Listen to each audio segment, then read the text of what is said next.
So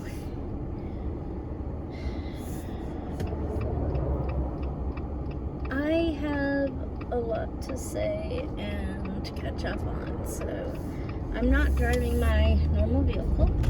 So the way this video is going to work is going to be different because it's pretty much going to be looking up at the sky.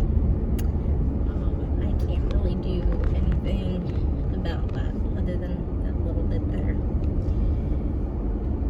Since Monday, a lot has happened. Monday night I went to the emergency room. My head still doesn't feel right. I still have some pain and weirdness around the back of my head. Thanks to a combination of massage, chiropractic, and acupuncture, the headache that was more along and behind my right ear has decreased, and my right hand, which started swelling up last Thursday, started getting worse on Friday, Saturday, Sunday. It was hurting all day long. I am really good at just letting myself hurt. I am. It's weird. I've gotten a lower and lower pain tolerance over the years, and yet it's still a pretty darn good pain tolerance level. To the point that when things are as acute as they've been, I'm kind of surprised I can't take it sometimes.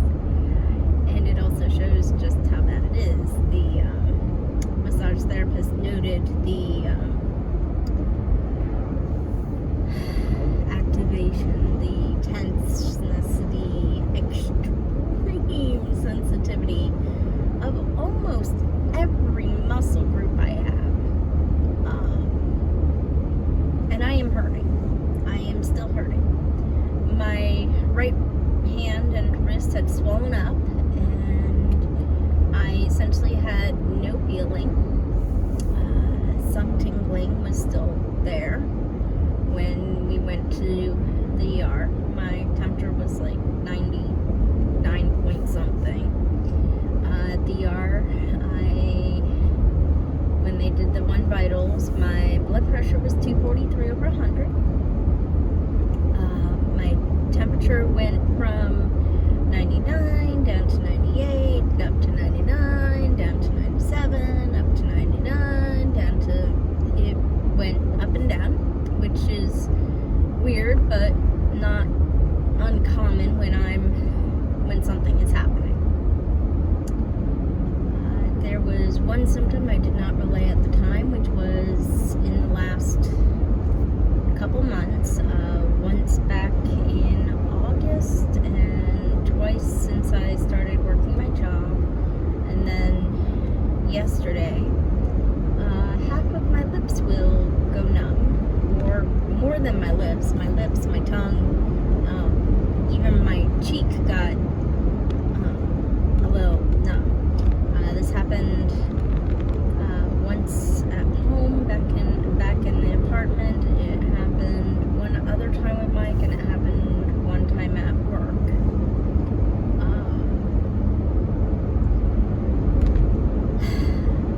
But this video really isn't about that. I've had to make decisions. I started outlining those decisions Monday when I realized something wasn't right. And now there are harder decisions, and expensive decisions, and value decisions. And some of these are types of decisions I've had to make in the past, when I had to see a hematologist, and I had to have a bone marrow biopsy, and I had to do things out of pocket, and this is the same. We do not have insurance right now. We will or should be able to get insurance this enrollment because Mike has a job and I have a job, and so we have better income and aren't in the midst of a financial mess. Which, if somebody says they can't afford to take care of themselves, they have to sacrifice one struggle or another. I understand that. I might not have kids, which bring out a whole new host of struggles. But, and so maybe that person has kids. I'm not really the person to listen to on this. But here's the thing. You're sacrificing yourself. I'm good at doing that. I'm good at doing that for friends. I was good at doing that as a massage therapist and not value myself. And yes, I still am interested in offering free guided meditation and free or donation-based numerology and everything else. That's a different thing. The value I'm talking about isn't just like some monetary value. It is the value you have in who you are. It is loving yourself. I've mentioned before, that decision to say you are worth it, to say you are going to do what's best for you, that will take you to where your dreams are, and all these other ideas. But man, when the universe really wants you to wake up and pay attention, sometimes it's not going to be pleasant. And I am still hurting right now. I am going to the storage unit to try and find my O2 sensor, I have one of those little blood pressure cuffs, and a few other things, as well as some warm clothing. And I am realizing I really don't feel much like driving. Yesterday I drove to doctor's appointments and I didn't totally feel like driving, but there was more, I don't know, today I just feel weak.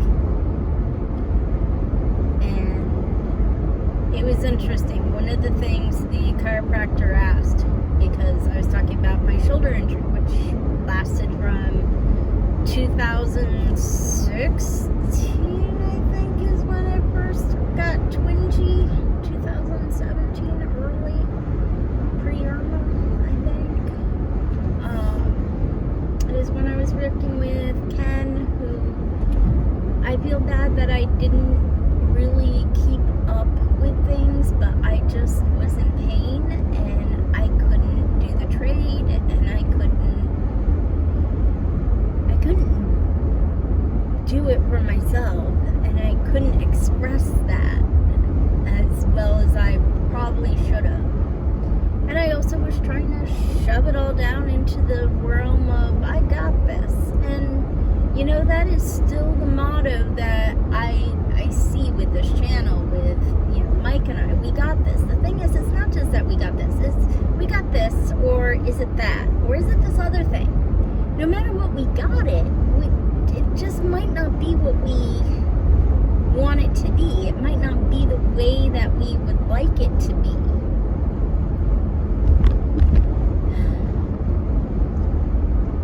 You have to decide, and you'll hear this 100 different ways. You'll see this 100 different ways. If you're like me and you have studied history or cultures or religions or ethics, and then similarly, if you have done any of the positivism from Dale Carnegie to Norman Vincent Peale to Joseph Weed, hey, kudos if you know who that is, Tony Robbins, Russell, Grazio, it doesn't matter.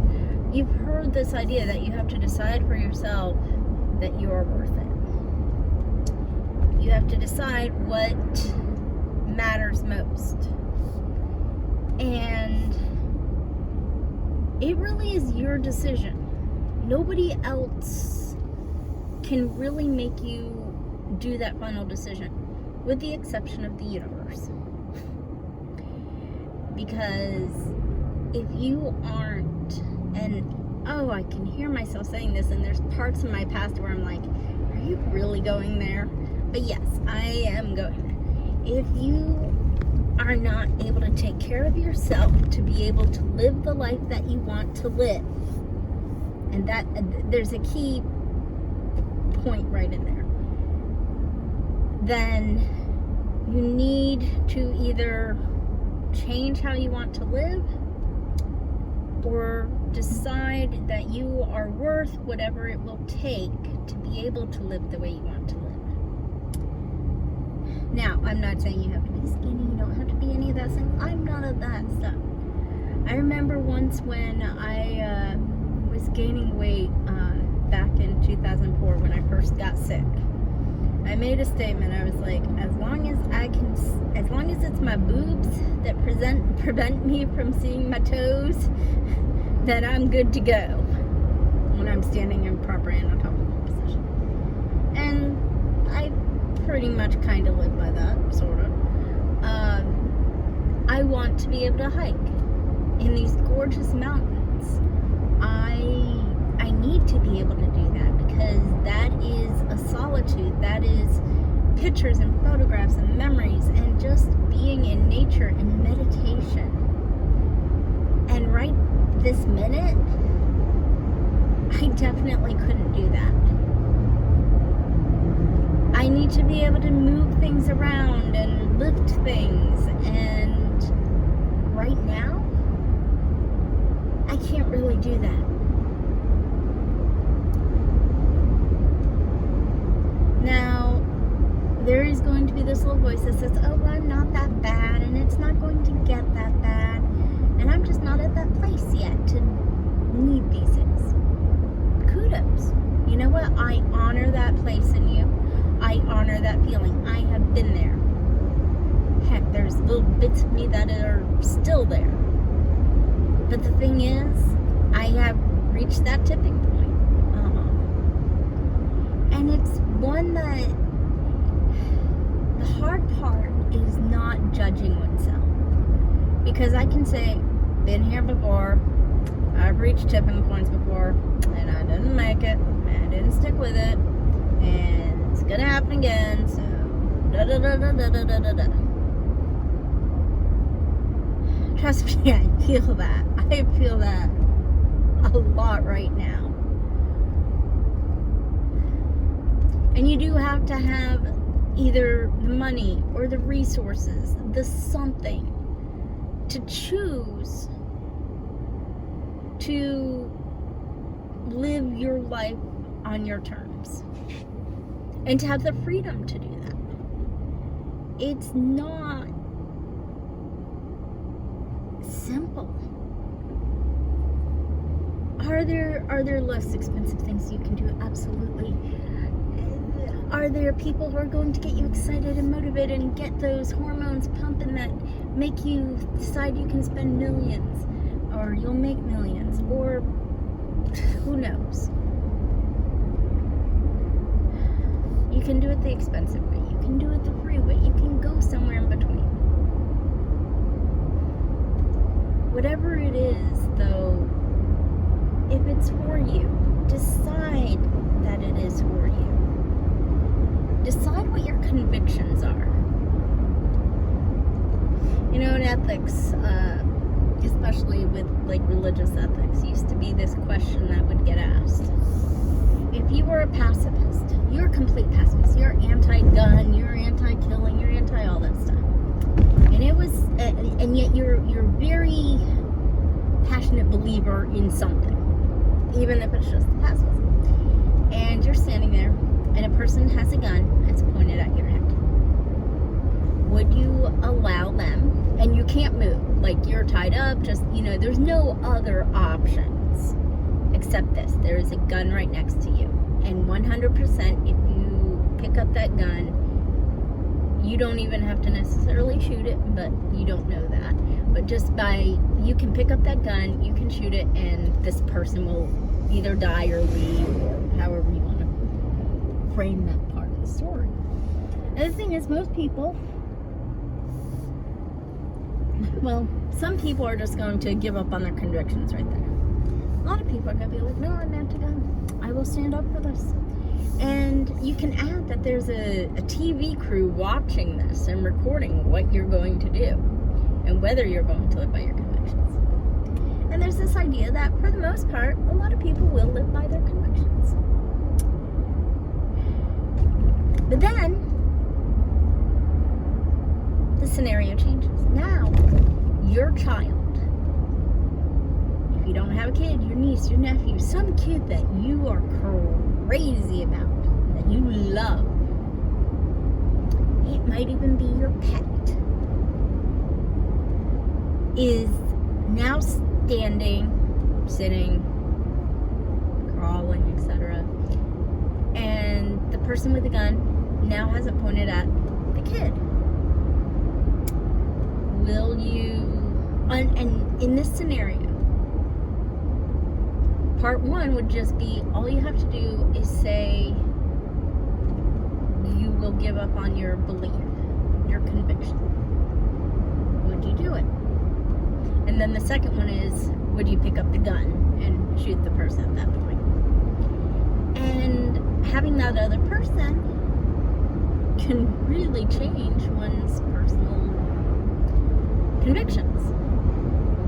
So it's a question like, what is it that you would die for? And that sounds harsh. But here's the thing. You're already dying. You're dying for this job.